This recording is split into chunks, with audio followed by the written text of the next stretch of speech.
Gerd von Rundstedt was one of the most prominent German military leaders of the 20th century, remembered largely for his service as a senior field marshal during the Second World War. His life spanned a period of enormous upheaval in Europe, from the age of the German Empire to the defeat of Nazi Germany.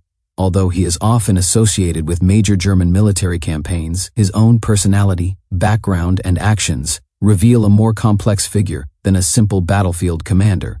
He was a career soldier, shaped by the old Prussian tradition, a man who valued discipline and hierarchy, and one who often found himself navigating the tension between professional duty and the political realities of Adolf Hitler's regime. He was born in 1875 in Aschersleben, in what was then the Prussian province of Saxony. His family belonged to the old Prussian aristocracy, and like many in that social circle, a military career was considered natural and honorable. From a young age, he was immersed in the values of the Prussian officer corps, which emphasized loyalty, obedience, and a sense of service to the state. He attended military school and proved to be a capable student, not necessarily brilliant, but diligent, organized, and thoroughly reliable. These traits would follow him throughout his life and help form the foundation of his reputation as a stable and dependable officer. Rundstedt began his military service in the 1890s, joining the infantry. Over time, he developed a reputation for professionalism and careful preparation. During the First World War, he served mainly on the Western Front, rising steadily in rank. His experience during the war shaped him in important ways. He saw firsthand the destructive power of modern industrial conflict and gained a deep respect for methodical planning and the importance of logistics. By the end of the war, he had earned the respect of his superiors and had laid the groundwork for a successful future in the shrinking but still influential post-war German army. After the war, the Treaty of Versailles severely limited the size of the German military, but Rundstedt managed to remain in the much-reduced Reichswehr. In this era, advancement came slowly and only for those considered especially trustworthy. Rundstedt belonged to this group, and he gradually rose through staff and command positions. He became known as a traditionalist who preferred the old Prussian ways and kept his distance from political matters. He viewed the military as a professional institution and disapproved of the political turmoil in Germany during the 1920s and early 1930s. Despite these personal views, he did not resist the militarization promoted by the Nazi regime after 1933. Like many officers of his generation, he saw the rebuilding of the army as a way to restore German prestige and stability, even if he was uneasy about aspects of the new government. By the late 1930s, Rundstedt had become one of Germany's senior generals, respected for his experience and calm leadership.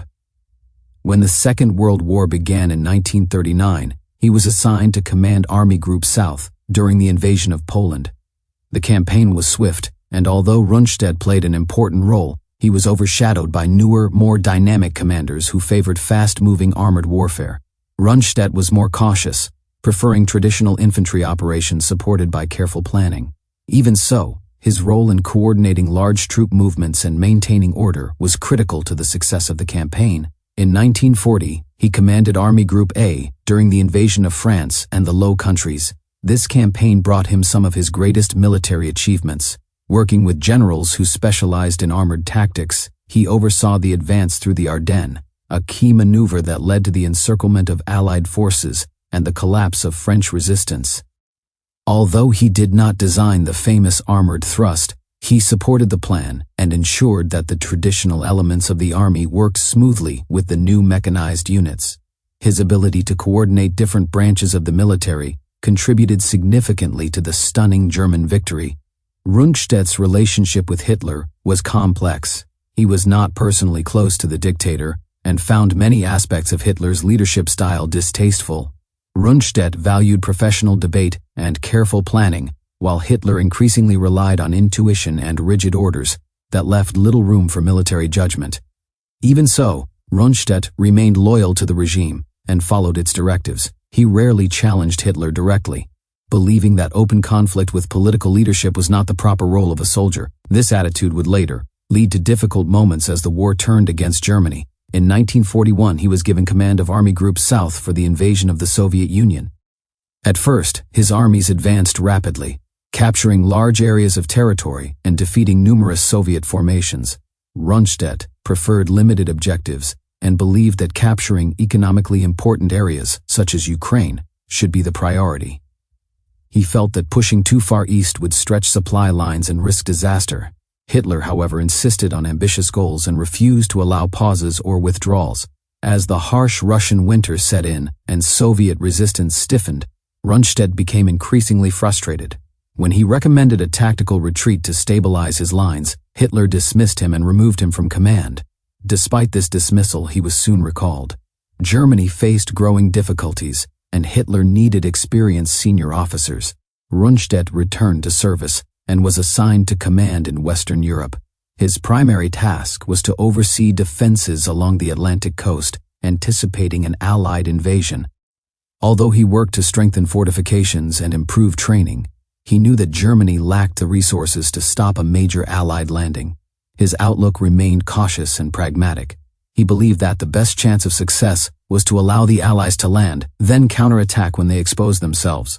Other commanders disagreed, favoring an immediate response on the beaches. Hitler sided inconsistently with each argument, creating confusion in the German command structure. When the Allies landed in Normandy in June 1944, Rundstedt attempted to organize defenses and coordinate reinforcements. The German situation quickly deteriorated due to Allied air superiority, supply shortages, and communication breakdowns. Rundstedt continued to request permission to conduct strategic withdrawals to shorten his defensive lines, but Hitler repeatedly refused. As the front collapsed and German forces were pushed back into France, Rundstedt delivered a blunt assessment to the High Command that the war in the West was lost unless political leaders chose a different course. His frankness led to his second dismissal. Yet again, Germany's worsening fortunes brought him back. Later in 1944, he was reinstated as commander in the West just before the Ardennes offensive, often known as the Battle of the Bulge. Rundstedt had doubts about the plan, believing that Germany no longer possessed the strength for a major offensive. Nevertheless, he followed orders and helped coordinate the attack. The early stages of the offensive achieved surprise, but Allied resistance stiffened and German supply shortages quickly worsened. As the offensive stalled, Rundstedt recommended ending the operation to save remaining forces, but once more Hitler resisted. After the failure of the campaign, Rundstedt's influence diminished, and by early 1945, he was dismissed for the final time. With Germany collapsing, Rundstedt avoided direct involvement in politics or attempts to influence the final stages of the war. He was captured by Allied forces after the German surrender in May 1945. During the post-war period, he was held in British custody and questioned about war crimes. Although his commands had been involved in harsh occupation policies, especially in Eastern Europe, he personally avoided direct participation in ideological measures. Nonetheless, he had never challenged such policies and had continued to serve a regime responsible for enormous atrocities. His case became a subject of legal and moral debate, but in the end he was not brought to trial, largely due to his advanced age and declining health. Rundstedt spent the last years of his life in retirement. He was released from custody in 1949 and returned to Germany, where he lived quietly with his family. He never wrote memoirs or attempted to reshape his public image. His reputation remained mixed. Some former soldiers admired him as a steady and traditional commander who maintained professionalism in a chaotic era. Others criticized him for his willingness to serve under Hitler without openly resisting immoral orders or policies. His combination of military ability and political passivity made him representative of many senior officers in the German army who struggled to navigate the demands of a dictatorship while attempting to uphold old notions of military honor. He died in 1953 at the age of 77. In the decades since, historians have continued to examine his life and career as part of a larger effort to understand the role of the German military during the Nazi era. Rundstedt is remembered not for bold innovation or charismatic leadership, but for his long service, deep connection to Prussian military tradition, and the dilemmas he faced while serving a regime that increasingly ignored professional military advice. His story offers insight into the challenges faced by officers who tried to remain loyal to their country while working under a government whose ambitions and methods led to unprecedented destruction. By looking at his life, one can see the burdens and contradictions that shaped the German officer corps during some of the most turbulent years in modern history. Rundstedt rose to great heights in his profession, commanded vast armies across Europe, and witnessed the full arc of Germany's rise and fall in the first half of the 20th century. His experiences illustrate how individuals can become deeply entangled in the larger forces of history, pushed forward by duty, habit, and tradition, even when events move beyond their control.